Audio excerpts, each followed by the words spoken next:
they come from a rodeo background and their mom and dad raise them up to help them know how to earn it. And they become successful. But then you also see on the other flip side to it, the people that come from a whole lot and everything's given to them and they end up not going as far, but they should have.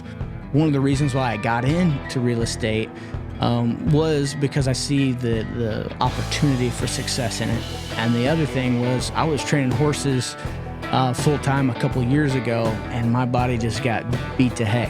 I took the things that I learned from him and the tools and the tactics, and I applied it to Rodeo Gym, and that's how it burst.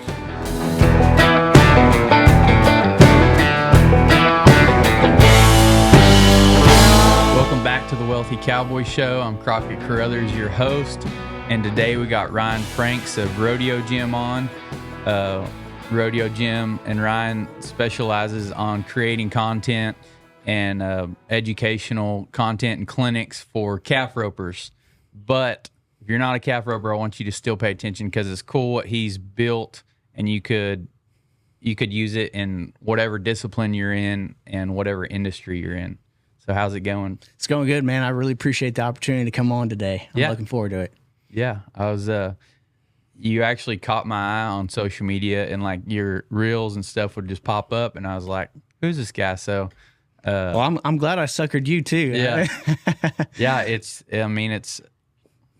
We've gone over on basically all of our episodes that how strong social media is and how important it is, and it can change your life if you use it right. If you're not consuming, but you're on the producer end, it can really elevate your business and your income. Yeah, and it's good to see good content. And like I said, yours is specifically to calf ropers. So let's go over your background. Where'd you come from? Did you just grow up calf roping, or what'd that look like? Yeah, so I grew up in Missouri, Columbia, Missouri. If you're wondering where that's at, most people know where Kansas City and St. Louis is, and I'm smack dab in the middle of those two places. And I grew up there till I was about 18 years old. But starting out, when I got into horses, I was about 9 or 10 years old. And my mom, she was the horse lady. She trained Western pleasure horses. And so that's how I got into horses. My dad could care less about horses. My dad liked to shoot guns, and my mom liked to ride horses. Yeah. And but we grew up on around horses and everything. And I found out at an early age that I didn't want to go around in a circle for the rest of my life like my mom did. And so one of the cool opportunities I had when I was about 10 years old is we were going to move next to my best friend's place, who their whole family, they rodeoed. And my dad one day looked at me, he said, we're going to be moving out next door to him. It's going to be super boring if you're sitting on the fence watching them rope every day. Do you want to try it? And so that's kind of right where it started. And because I was around mostly calf ropers, I just stayed with calf roping. I ended up team roping a little bit when I got into college, but calf roping was my passion. And that's how I kind of got into it. Yeah, and there's a few things I want to go over there, and going back, there's a lot of people have had a lot of success that didn't necessarily come from world champions or a background of that. Just like you said, there's so many people I talk to, and you would never think it, like have had a lot of success in roping and rodeo and ranching, whatever it is. They didn't come from that background, but something called them to it. Yep. And they ended up there and just loved it and developed a passion for it. Yep. And it's cool to see that stuff where somebody that comes from it, may take it for granted and not go as far. Yeah. Yeah, you see it a lot. You see all sides of it. You see the kids that didn't have a mom or dad that rodeoed, they get into it and they end up burning out because they just don't have the support to keep doing it. Mm-hmm. And then you got the kids that they're ate up with it, but their mom and dad don't know anything. And so, but the mom and dad can support them, and they end up going far because they have this desire to grow, and they have this hunger in them to keep striving for greatness. Then you got the people that they come from a rodeo background, and their mom and dad raise them up to help them know how to earn it. and they become successful. But then you also see on the other flip side to it, the people that come from a whole lot and everything's given to them, and they end up not going as far, but they should have, but they didn't have to work for it as much. And so you see a lot of all those things, especially when you're working with a lot of clients. Yeah. Yep. I think in Texas too, it's, I mean, you have that perspective. You can let me know what you think on it, but I've always heard everybody, you know, when I went to Tarleton, the rodeo team was like, I mean, there was from people from every state. It was all over, but everybody comes to rodeo at Tarleton. Yep. And, it's crazy what everybody said was like, man, I was a badass back where I was from. And then you move to Texas and it's like any little local jackpot. I mean, yeah, somebody you never heard of can come beat you. Yeah. And I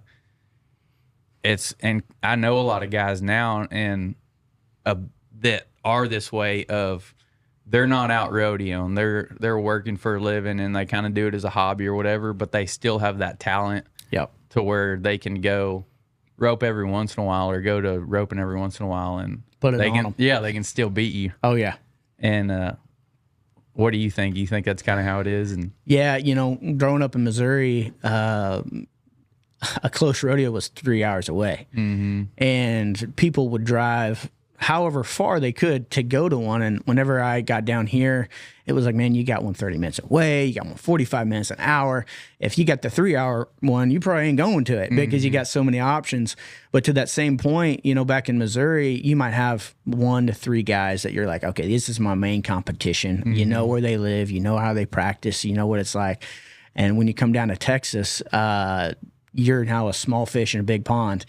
And, that was very relatable with what you were saying is you might have a guy come from nowhere you've even heard of and come in there and put it on him. And so, yeah, that was one of the things that I experienced when I came down here. And I came from where I was kind of a big fish in a small pond. Then I got down here and I was a small fish in a big pond. And there's a lot of the way that people rope down here, the way that people think, the way that they compete is a lot different down here than back home. So I related a lot with what you're talking about. Yeah.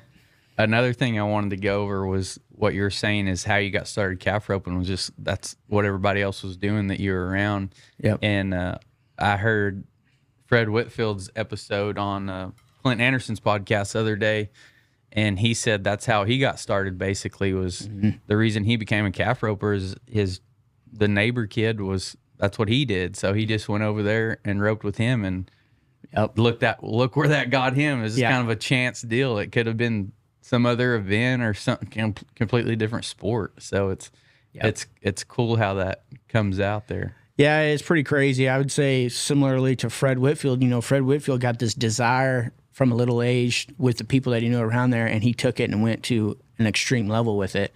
Whenever I got started, I got started with some guys that were my best friends. Dane Wilson was the dad, his son Brady Wilson, and then his brother Shelby Wilson. Shelby was my best friend at the time, and they all roped calves. They were competitive in Missouri, and I got my start with them, and then they taught me as much as they knew, and I took it and I ate it, and I went to the next level, and I was trying to learn, and then I got this opportunity from a guy named Thad Davis.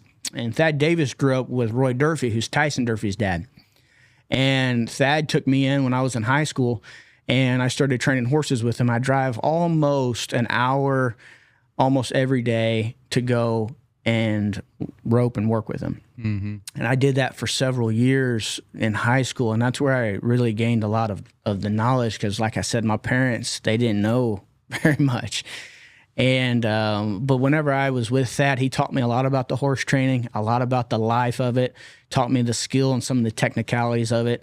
And he also helped get me into an arena around certain people. Like I said, he lived with Roy Durfee growing up and trained with him.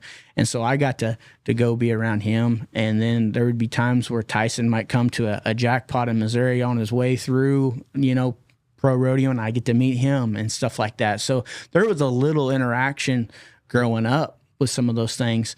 But then as I got older, got into, you know, closer to my college age, there was 2 dreams that I had. The first one was to come down to Texas. because that's where the best guys were. I was like, hey, my dream, my goal, I want to try to make the national finals rodeo. That was my passion. That was my goal. I had a lot of people that believed in the ability that I had, but I knew the first thing I had to do is I had to get down here to Texas. And then the second thing was I had this great desire to meet a man named C.R. Bradley. Those are my two goals. And kind of like you were talking about, whenever you get down here and you start roping with a bunch of people, the skill level is so extreme. It takes a little bit of a learning curve down here. And so when I got down here to college, there was a big learning curve. And to be honest, the college that I went at, it was just getting started. So a lot of their foundation and their fundamentals, they just weren't there. So they didn't have necessarily a great basis for guys to come in and really get launched and start going. And so the first couple of years of college was frustrating to me. And I was always, throughout high school to college, trying to find someone that could coach me at a high level, always. And I never found just someone that really poured into me at every level. And, but because of that frustration, because of that burden, I called my hero up, C.R. Bradley, trying to figure out, how do I get in contact with this guy? And I was asking some friends, man, how should I get in touch with him? So just call him up. Mm-hmm. So I ended up calling him up, and I didn't get a hold of CR. I got a hold of his wife, Rosie. And to my very best, I don't know what I sounded like on the phone, but I just implored to her how much I thought of him. He was a Christian man. He had made the national finals. He was one of the best horse trainers. And I knew where I came from, that if I was going to have any opportunity in the rodeo world, I was going to have some awesome horse flesh underneath me. And I was going to need to know how to train at a high level. And so I implored to her probably for 30 minutes on the phone. I don't know how long. And she said something that shocked me. She says, well, why don't you, I'll tell CR, you just come up next week. And so I came up that next week, and there was a young college kid there working for him. It was in the middle of the summer, and he was wore out. He's tired. And I was like, this is an opportunity for me to work as best as I can, not try to show off or do any of that, but just to humbly work my butt off and to do anything he needs and to be there to learn from him. And so that day I went and roped with him, and I just did that, saddled whatever I need saddled, just took care of business. And he said something to me that I always remember. He says, you're always welcome. Come back anytime you want. And so I ended up taking him up on that during winter break that next semester. And I got to stay with him for about 2 weeks, and that started our relationship for the next 2 years. And so that's kind of how I got started into it a little bit, and a little bit of the background and how I got down here. How did you know that at a young age that you needed to find a mentor? Because like mentorship is huge. Like that's what's going to propel you. Like you said, a good coach, a good mentor, whatever you want to call it, in business and rodeo and sports, any sports. You need somebody that's either been there and done it or knows how to get there. Yep. How did you, like when I was 18, 19, I was not thinking about that a whole lot. I mean, I did a little bit. I went to schools with Joe Beaver, and I went to schools all over. I think there's something you can learn from anybody. So I went and roped wherever I could. But I mean, it sounds like you really knew the path. Well, if I knew it, I fell into it by accident. Yeah. My dad, he was always a mentor to me. I always had a really close relationship with my dad, and he always said, hey son, the scripture says to get a multitude of advisors.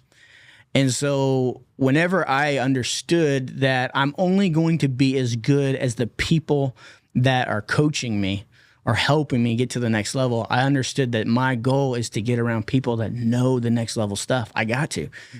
And I think I had that fire because I knew my mom and dad didn't know. And so I had to go find somebody. And I think that's one of the crutches that some people have that maybe have a mom or dad that do know just enough to get them going, is they try to rely on that, but then they don't push past and try to get to the next level.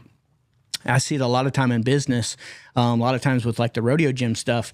You know, I didn't know how to build a social media account. I didn't know how to build followers. I didn't know how to create an atmosphere for people. Maybe I had some gifts and talents along the way that would help propel those things. But I ended up going to a social media coach. I went to somebody that knew how to build something to teach me those skills. And so I'm constantly just trying to get better. I just want to be the best version that God's made me to be. And wherever somebody comes in that has something for me to say or has something that might bring some value to me, I'm going to take it. I'm going to see if it's worth it or not. You know, my dad said, always take the 1%. They might be 99% wrong, but there might be 1% that's right. And you better make sure that you at least take that from them. So I guess I kind of fell into it. I couldn't say that I knew the path, but you know, I just try to learn from the guys that taught me some stuff. Yeah. I was talking with Jordan Weaver the other day from the Flatbed podcast. Yep. About how to make this deal better. And he was asking me a lot of questions about where I wanted to go and all this stuff. And he asked me if I knew what a leader was. Yeah. And I said, no, I guess, I mean, tell me what your thoughts are. And he said it's somebody that's one step ahead of the other person. Mm-hmm. So it's not, you know, you would think that if you want a gold buckle, you're going to go and you're starting out, you'd go to Joe B or whoever.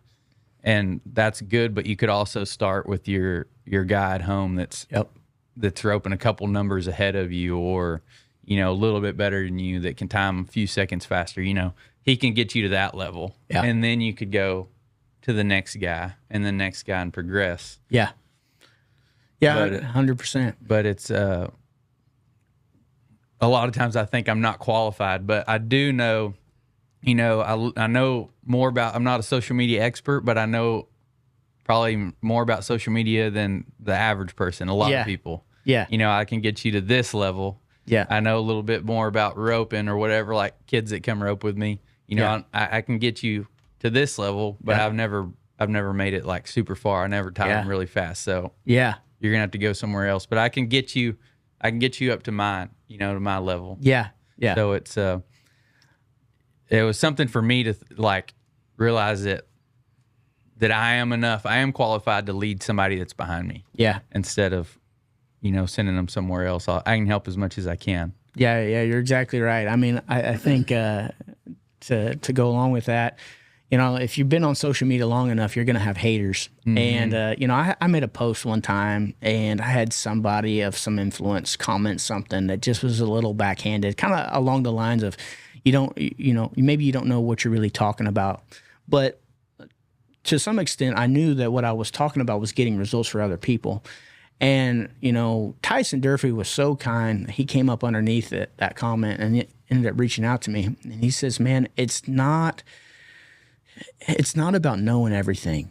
It's about people going to someone that knows more than they do so that they can take that and then get them to the next step. Mm-hmm. So having the worry and concern that maybe I don't know enough, or I don't know if I can start this because I don't have enough knowledge, or I don't have enough money, or any of those things. It's not about that. It's about getting started, find somebody that can get you down the road a little bit further, take as much knowledge that you can that helps you get to the next step, and then look for somebody else. And, you know, I think that's one of the things I'm trying to do with Rodeo Gym. I'm not trying to go on there and say, I know everything. I don't. But what I do know, I want to share with you, and I want to help take your learning curve from where it's at and shorten it by a few years so you can get where you want to go faster. Mm-hmm. And so go back to CR. So you were in college and going over there a little bit, and then how did that evolve? Yeah, so, you know, my first time with him was for 2 weeks, and I think he tried to see what I was made of. CR is super gracious, super awesome. You know, you hear a lot of people that say, oh, man, you're going to go over there and get worked like a dog, treated like slave labor. And we worked hard, but CR was always very gracious, and he was a great mentor and a great boss. And but those first 2 weeks, I think he wanted to see what I was made of. And we were up super early. We'd be up, 6 o'clock to about 8 every day. And but by those 2 weeks when I had to go back to school, I'd learned so much. And getting to ride those $100,000 horses, I was like, dude, I'm not going back from here. So I went back to school after winter break. I roped, and I was still in contact with him, but it came time for summer break. And I had a decision to make. Do I go back home to Missouri and go rodeo? Or do I stay down in Texas by myself, 8 to 10 hours away, and try to figure out here, see if I can get an opportunity to work with CR? And so I called him up and asked him as soon as I think it was a week till school was about to end. I called him up and said, hey, is there any way that you need somebody to work for you this summer? And he said, I would love to have you. And so that's how I got started into it. And, between school and everything, I was able to work with him for, the next couple of years. And I learned so much from him. And I think one of the craziest things that I learned there is, whenever I showed up, I was thinking, not only am I going to learn the horsemanship side of it, but I'm going to go from an 8-9 second roper to 7 seconds so fast. We're going to be practicing full speed all the time. But whenever we practice, we never did anything fast. And that blew my mind. I was like, why are we being so meticulous, so perfect on every little thing? Maybe we practice going fast a couple runs, but everything from the horse training to the roping to how we thought about things was always broken down into a process. And then I remember one time Tough Cooper came over to tie with us one day, and he was explaining how to tie and everything, and we always did everything slow and meticulous. And Tough Cooper is one of the fastest guys going, and so it was always interesting to me watching these best guys. They weren't necessarily trying to be crazy fast. They were just trying to make sure they did everything right, and they knew their job. And so that was one of the big things that I learned at CRs, and that was kind of how I got introduced to working with him. I see that a lot, especially tying now, watching the calf roping on these. Well, even now that the Cowboy Channel's at a lot of the pro rodeos, but especially going to some of the ultimates and the numbered ropings is, man, if you get down there and just don't make a mistake, you're going to probably place. If you're in the right roping, you're probably going to place in a round, do it several times. You're going to place in the average or win it. Yeah. I mean, so that changed my mindset too of like, you don't have to go. If you're at a rodeo, I mean, you got to be fast, but man, you get on the ground. I mean, just don't make any mistakes. Yeah. I'm a meat eater. That's almost exclusively what I eat, and I love the quality I get from Broken O Processing and Custom Meats in Comanche, Texas. Whether I raise my own calf at the house or I just need a little bit of beef and I don't have anything, they can handle it. They've been in the beef business for a long time on the production side, and they know how to get quality beef from the pasture to the plate. They can also process pork, lamb, goats, and deer. If you need beef or an animal process, check out Broken O Processing and Custom Meats in Comanche, Texas, and they are processing payments with us at Diversified Payments. Yeah, so true. I tell a lot of my clients, and just out of personal experience, you make it back to the short round, top 10 guys. First 5 guys probably going to get in their head and they're going to mess it up because of their mind. Then you got another 5 guys. Well, probably at least 2 of those guys are going to get drawn out. They're going to have terrible calves and they're not going to win. So you're really competing against about 3 guys, depending on how tough the guys are, 3 to 5 guys. So if you go out there and you don't beat yourself and you got a good calf, you should win. And so when you get in those pressure situations and you're able to keep that perspective, I think that was one of the things why I saw CR and I saw Tough and I saw some of these guys trying to be so meticulous and just do everything right. They knew if they can do that when the chips are on the table, they're going to take it home a check. Mm-hmm. And it wasn't just always, hey, we're out there to win first. It's like, we're here to get a check every time we show up, boys, so that we can keep making a living at what we do. And so that's something that I've learned. Yeah, and I think that was something for me that it helped my roping was, I got out of it for a long time, but when I was roping back then in college and stuff, main priority, and it was go fast, try to be fast. Then you get to missing and making small mistakes. And then, I spent several years just day working and roping outside and stuff, and not putting together calf roping runs. Well, I learned how to really rope and, different setups, different, positions and everything. Learned how to really just rope. And then I came back to the calf roping pen and came back with just making horses with colts and stuff. So we were going slow, pin roping a lot. And, so slowed down, and I mean, roping the neck every time. Yep. And then I noticed, like, I got some horses going good enough. We're making some runs and not pin roping as much and going faster. And then now I've got to where I'm missing more. So we're going to go back and slow down and pin rope and go back to the basics again. There you go, man.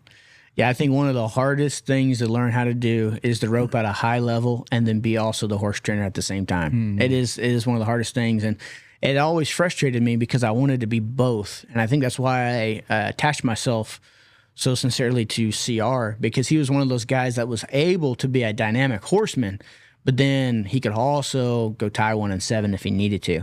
And I always wanted that double edge.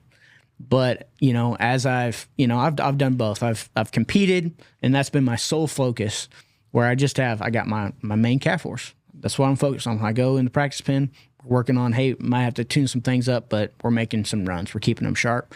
And then I've been on the other side where you got about 10 horses in training, and you're all on the horse, and then you take one and you try to go to the roping, and you're like, wow, I was very slow. I got off like a grandma, and you're like, where'd it go?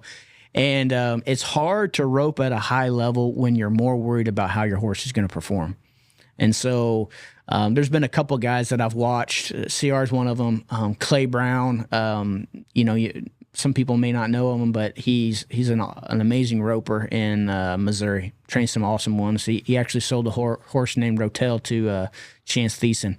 And I bought a horse from him as well. And he's one of those guys that he can put on the hat of horseman and put on the hat of elite tie-down roper whenever he needs to. And, guys like Trevor Brazil are like that. And that's something that I'm still wanting to try to be, is that guy that can train and look like he's riding a $100,000 horse, but then at the same time can go be fast if he needs to. So it's very difficult. Yeah, for sure.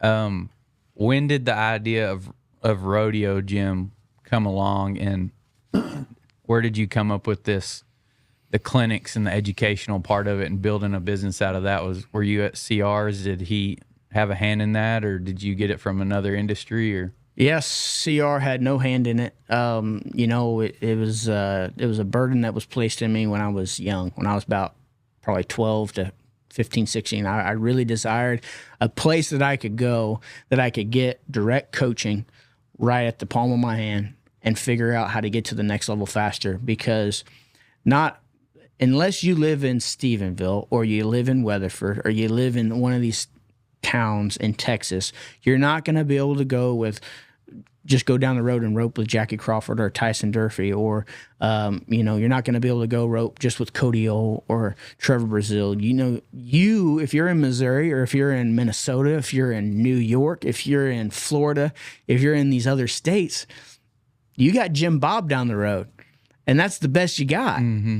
And I was like, not everybody has a Cody O, a Trevor Brazil, a CR Bradley, right there next to him. How do you create an atmosphere where you may not know everything, but what you do know, you can share it and people can learn and get to the next level? So that was kind of the process and burden I had. But it started about 3 years ago. I had just gotten married to my wife, and I had about $2,000 to my name. I shouldn't say that. I had horses, trucks, but in my bank account, I had about $2,000 to $3,000. And I was praying one day. I said, Father, I don't know what I'm supposed to do. I got to figure out something. What do I do? And I knew that I had this desire to coach and teach people, and people had told me that you have a gifting there. And I remember I was driving down the road, this particular road in Roy City, and I was praying, and the Lord spoke to me. He says, "You need a call at Rodeo Gym." I said, "Rodeo Gym." And it made a lot of sense to me, because if you think about a gym, you got to go 1 to 5 times a week to get in shape.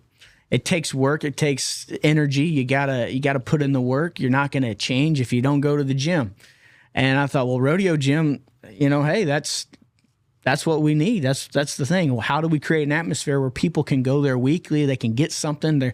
They can go and watch a video and keep learning and growing and that kind of stuff. And so that word Rodeo Gym resonated with me. And my sister, she helped create a little bit of the design. And I started a clinic about a month later called the Rodeo Gym Clinic. And I had, about 6 people come for about a month. And that kicked it off. And then I was looking for somebody to teach me the social media stuff. And my wife came probably a couple years later. I mean, we just started the social media stuff, would have been last May. And she was watching a video by a guy named Taylor Michael, and he's an evangelist. And he shows people how to build social media accounts to preach the word of God. And so she reached out to him and kind of was like, man, I think this is something we should do. She showed it to me, and I'll be honest, I was a little hesitant. I was like, I don't know about this. She wanted to start a channel for reaching people with the gospel, and I was like, yeah, this is awesome. But then at the same time, I was like, well, maybe I can use some of the skills I learned from him for my business.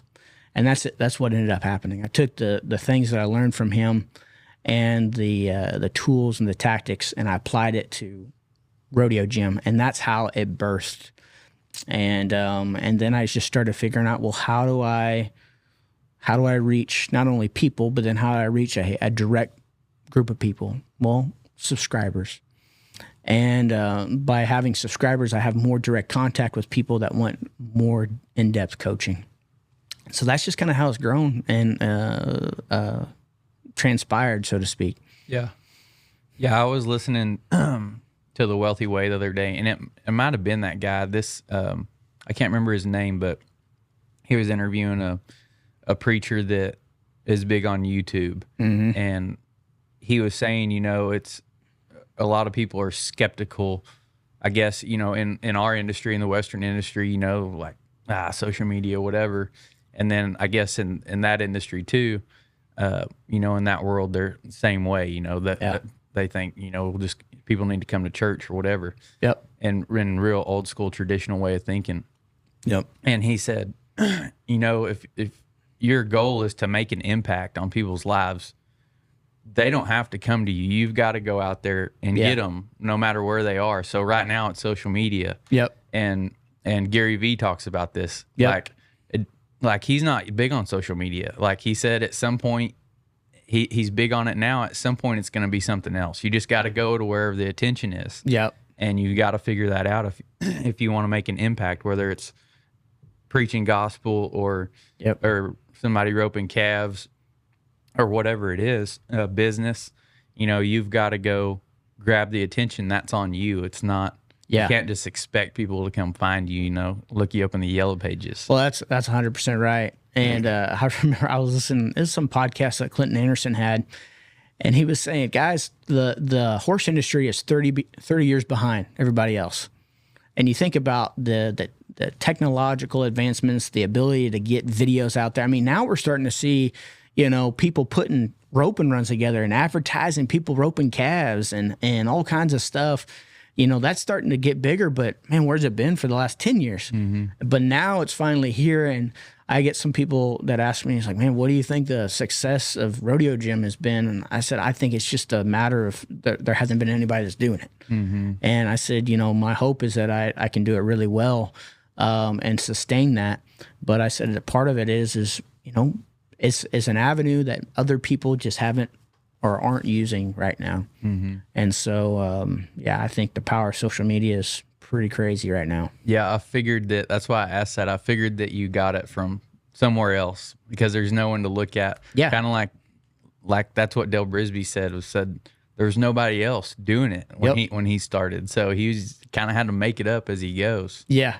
So you can look at other industries and stuff and then kind of come apply it to your specific setup, whatever it is. Like I said, I listen to a lot of different business guys, and it's the same as roping. Like you can learn something from everybody, like the real estate guys, the guys that have built big tech companies, the guys that have, everybody pretty much says the same stuff. You just you can maybe change tweak a few little things and apply it directly to your business or your life or whatever it is. Yeah. Yeah, so true. I think if you take any person and you apply successful habits to that person, they're going to be successful. It just, you can put them in whatever job it is, and if they have those things and they have a passion for it, they're going to be successful. So I agree with you. What is the business model of Rodeo Gym? Business model, define that a little bit for me. So what is it that you do at Rodeo Gym? You're creating calf roping content, and then just go over what you do, and then also on the business side, is it a subscription model? How are you making an income off of it? Yeah. So, the great thing about social media is at some point, once you get enough followers, you can make income off of your reels. So that is one way, as you get better at social media, you create content that attracts people, you get views, and that can bring an income on different platforms. I haven't gotten too in depth with the YouTube yet, trying to figure out how I want to go about that. And I'll explain why in a little bit, but I'm on TikTok, YouTube, Facebook, and Instagram. Those are the 4 social media platforms. And then I just now created a website called rodeogymcoaching.com. The way that I make an income off of the coaching platform is by subscriptions. If people are the main way, the way that people can get more direct coaching is they can either subscribe on Facebook or Instagram, and then they can also go to my website and subscribe to the videos on there. One of the things that I'm going to be rolling out is more of a live stream access to me on my website. So I'm going to be going live where the people that are needing more coaching besides the video content that I produce, they're going to be able to get more of that interaction with me of, hey, I got these questions, I got these answers. And what I'd like to do is I'd like to do 2 times a week where I have more of a study topic that we're working on. Maybe it's mindset, maybe it's business, maybe it's strictly just horsemanship. And then there's going to be more of another time that week where we're just going to have questions to be answered. People can come on and ask. And I think one of the big things that you try to figure out as a content producer is how to create a product that people want to stay involved in, that they don't just get in there and then they look at all the videos and then they want to get out of there. Like they got through your stuff and now they want out. And so the biggest thing that I want to do is serve people. And so you got the reels, the monetization through that, you got the subscriptions, and then through that, I get a lot of weekly clients that I coach. I probably coach somewhere between 10 and 15 students a week. And that is this virtual or you do some in person? The ones during the week are all in person. So 10 to 15 students in person. I got subscribers that are online that are learning through video content. Another step that I'm going to be rolling out in the virtual process is going to be more of that virtual I'm your coach online. You and me, we meet weekly. We go over runs. We get a plan and tactic, a strategy on how to get you from where you're at here to winning the high school state championship, going to the college finals, trying to make it to the PRCA, those kind of things. Maybe you're just in, you're 12, 13 and trying to figure out how to rope a calf. That's my goal with the virtual stuff as well. So I'm doing that not only in person already, but then trying to transfer that over to the virtual side of it as well. And then another thing is clinics. Doing clinics. I get a lot of requests. I get some requests even out of the country. I get requests, West Coast, East Coast, up north, Montana, Wyoming. And so that's the other thing, the clinics. So that's kind of how it works at the moment. As you know, you're always trying to sharpen your tools and do a better job of it. But those are some of the ways that it's monetized. Yeah, and I like I said, I've noticed you from the reels on Facebook, and I like some of the outside the box stuff. It's not just runs and stuff. You break down kind of your normal stuff that maybe most people would do, but I also see like the exercises. You're running down the rope, and you had those guys jumping obstacles, and then you're like hang cleaning a railroad tire or something, and kind of really drilling down on the physical side of it. Yeah, you got to look outside the box. And, another thing that I like to attach myself to is other coaches that would work with me. We got guys like at Champion Living Fitness, Logan Corbett. He's been a guy that's been involved with some of my athletes. And, having those other coaches that you can attach yourself to makes what you do a greater value. I also have another young lady she's a mental coach called Bree Coker. And, so when you get the roping, the fundamentals, the horsemanship, that's awesome. That's great. But then now ropers are becoming athletes. You look at the Corey Solomons, the Shad Mayfields, the Tuff Coopers, you name the top 5 guys that are going to the finals, Haven Medjid, those guys are in shape. Those guys are athletes. They move fast. They move at another level. And so these guys that are coming up, you got to have a physical aspect to it. And so I like to send people to those guys that are specialists in what they do. I like to consider myself a specialist in the horsemanship and the roping. And then on the mental side of things, I have somebody that I like to send people to as well.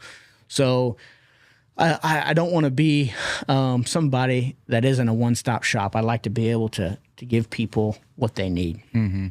Yeah, you got to be well-rounded. I mean, I never did it. I never worked out, and it's like, looking back now, I work out all the time, and it's like, why would you not combine those two? You're obviously, especially calf roping, you're stepping off, you're flanking. I mean, you need strength, you need agility. Yeah. I mean, all of that ties in together. So, I mean, it's especially like you said, to get to the top level, you can learn those fundamentals, and then you need a good horse, you need a good mindset, and then you got to be physically, capable. Yeah. And the more in shape, I mean, the easier it's going to be. You can have less, if you're super strong, I mean, you can hit a calf in a weird way and still flank them. Like I've seen Tough do a bunch. I mean, it's crazy how much faster that is when one's running away from you, and you can still flank them out here, going away and still be fast. Oh, yeah. There's a run at Shad Mayfield just a couple days ago at the Pinoca Stampede, where they run down the alleyway and go rope the calf. And this calf jumps up into the middle of his hips, pushes him out, and now the calf's getting around him, and he just gets up in the middle of him. Now, you would say that you need to bring him back when you flank, but he pops him out, strings him. It's like 7-something. And, that goes all back to the athleticism. You get a guy that's out of shape, doesn't have the agility. Calf hits him in the mid-gut. He's probably going to be standing there for a little bit. Mm-hmm. Calf maybe get around him. And so it is, it's going to the next level these days, and it's an important thing to know how to do. Yeah. And so Rodeo Gym's not your only source of income. You also are involved in real estate, selling real estate and managing real estate, and also a pastor. Yep. Tell us a little bit about that, and what's your future there? Are you going to get away from those at some point and focus on Rodeo Gym? Or business owners could use an extra $1,000. You could put it towards a vacation, new equipment, or marketing for your business. Or if you're a horse owner, blow it on them. Right now at Diversified Payments, we're offering $1,000 cash if we can't beat your current credit card processing rate. If your business is doing $20,000 or more a month in credit or debit card sales, fill out the form below and you're going to get either $1,000 in cash or even more in savings with us at Diversified Payments.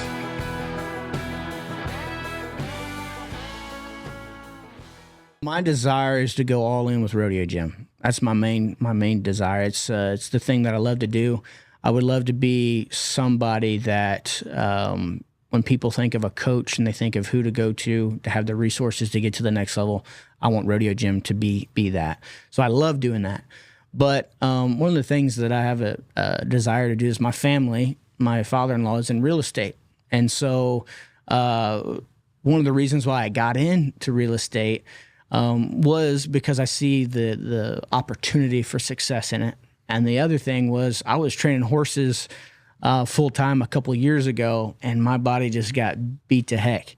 And I was like, I had a couple visions of a couple of friends in my life of they did that hard path, and I got to see, they're now in their mid 60s and see how they're walking and getting along. And I'm like, I don't think I want to end up like that when I'm in my 60s. I want to be able to enjoy life and be able to have good health and do that.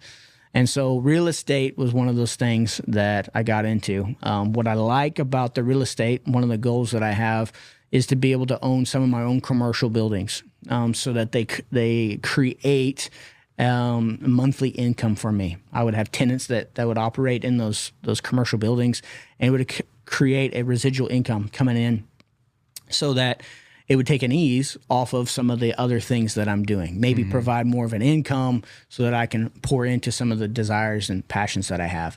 So that's one of the reasons that I like real estate. I think I'll always have a real estate license. I like to work at it and help people find ranches, find commercial buildings, find houses.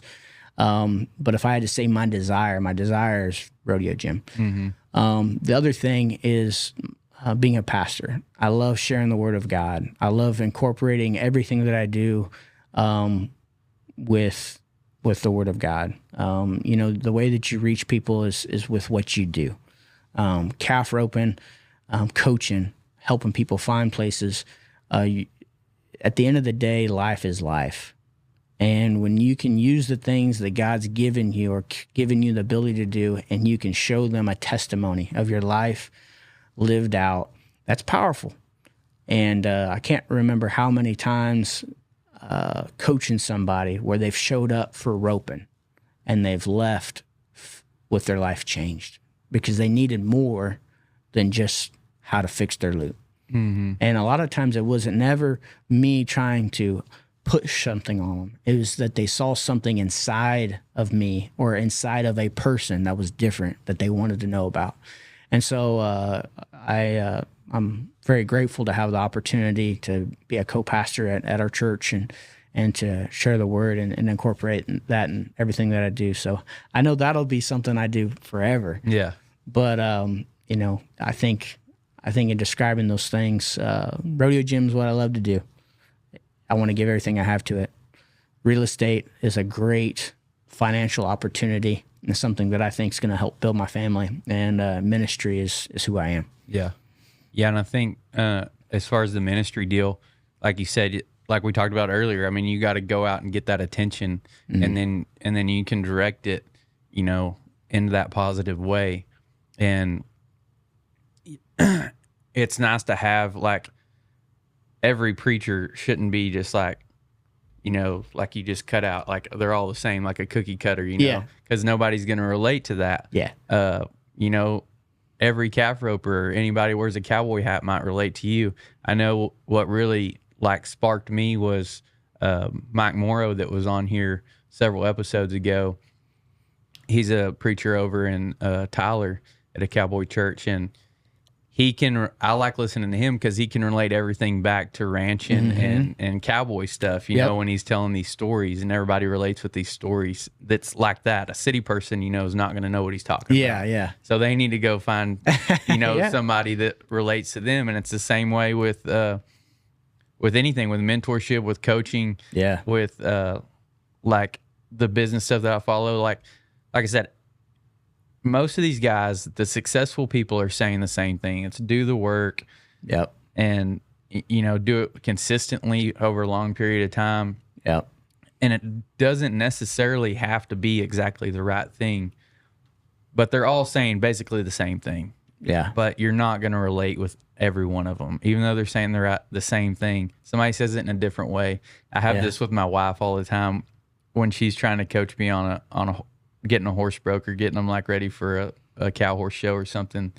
That's her deal. So she coaches me on that side, and I kind of coach her on the roping side. But I'll be doing something and she explains it and it doesn't hit. And then I'll go somewhere else and somebody will tell me and I'm like, it clicks. Yeah. And she's like, I've been telling you that. Same thing. Yeah. And I'm like, well, it sounded different, coming from this guy. Yeah. And it's just like, just say it in a little different way or different tone or something. I don't know, but it works. I'm telling you what, parents hate me. I'll tell you why. Because they'll tell their kid the exact same thing. And they go, maybe the only reason I'm coming to you is because I need you to tell them what I've been telling them, because they'll listen to you, but they will not listen to me. And it's funny. It's we listen to certain people for some reason. I don't know why, but that's how it goes. Chris Dawson, he's a cow horse trainer, and his wife Sarah Dawson. They're both very successful in the cow horse industry, and so he always jokes and he says, "If you've seen each other naked, you shouldn't be coaching each other." Yeah. So there might be something to that. Well, my wife can probably attest to that. I remember one time we were practicing roping one time, and I think that she was like, I don't think so. I don't think so. And then it didn't work out, whatever she was doing. And then she finally listened to what I was saying, and it worked. And she goes, okay.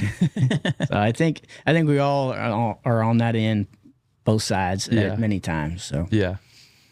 What's your favorite bloodline of rope horse? Oh man, favorite bloodline. Well, I would probably have to say, because I have one right now. I have a Pepto-Bismol highbrow cat mix right now. And what I love so much about the mix of these two horses is the Pepto-Bismol has the build and has the mind. The highbrow cat, both of them are athletic, but the highbrow cat has a lot of athleticism, a lot of cattiness. And I've really enjoyed seeing those two mixes come together.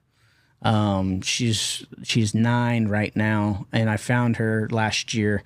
She was a finished cutting horse, and a lady had owned her for, I don't know, 4 or 5 years, and she bought the horse for her granddaughter, and her granddaughter ended up not wanting to ride horses, and so she just had her, ended up using her as a broodmare. And I was up at a cowboy church one time, and they brought her in, and I mean, just jaw dropper of a horse. You're like, what is that thing? And I had to know what it was, and I went and asked her, and as a matter of fact, she's for sale. I was like, no way. And whenever she told me her price, she was only offering what she had bought the horse for, and this horse was probably on papers worth 2 times what she was asking for the horse.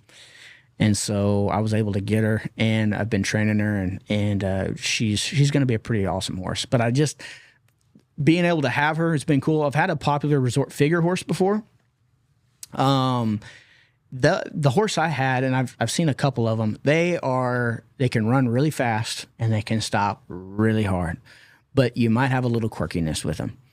But I love the athleticism, and I love how big they stop. Some of the most athletic horses, but you just gotta watch their mind a little bit. But just of those two types of caliber of horses, I probably like the Pepto-Bismol highbrow cat area right now. I have had some just plain highbrow cat horses, and they've been very athletic, but sometimes their mind wasn't all there.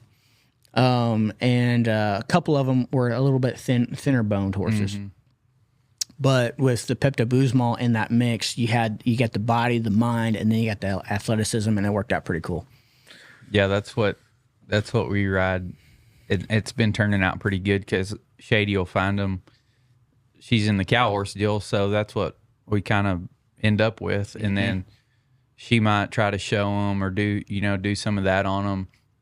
I'll ranch on them some, and then take them to the roping pen, and they usually do pretty good because they're the ones we end up with, or we have been anyway.